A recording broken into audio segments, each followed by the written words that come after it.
కీర్తనలు 37వ అధ్యాయం 5వ వచనం. నీ మార్గమును యెహోవాకు అప్పగింపుము. నిన్ను ఇబ్బంది పెడుతున్నదేదైనా వెళ్ళి తండ్రికి చెప్పు. దాన్నంతటినీ తీసుకెళ్ళి ఆయన చేతుల్లో పెట్టు.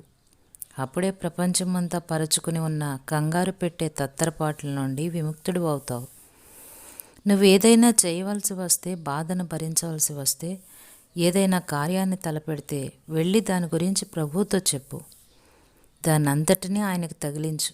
ఇక నీకు దిగుళ్ళేమీ ఉండవు, ఆందోళన ఉండదు.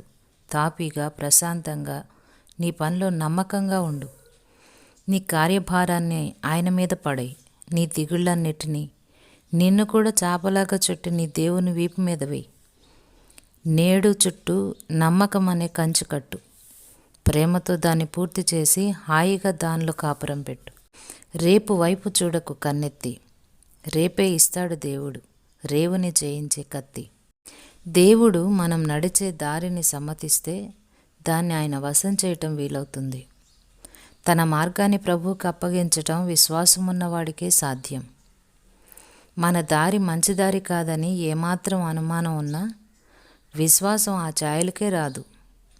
ఆయన చేతుల్లో పెట్టడం అన్నది ఒక్కసారి జరిగి చేతులు దులిపేసుకునేది కాదు. ఇది ఎప్పుడూ సాగే తతంగం.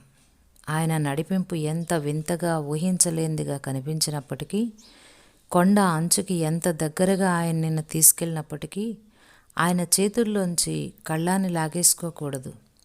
మన మార్గాన్ని ఆయన ఎదుట పెట్టబోయే ముందు దాని గురించి ఆయన ఇచ్చే తీర్పుని స్వీకరించటానికి సిద్ధపడి ఉన్నామా?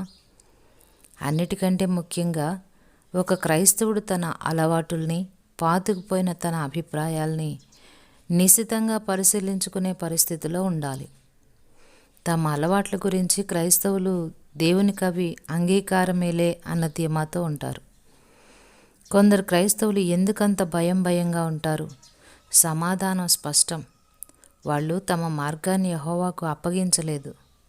దాన్ని దేవుని దగ్గరికి తీసుకెళ్లారు, కానీ తిరిగి తమతో తెచ్చేసుకున్నారు.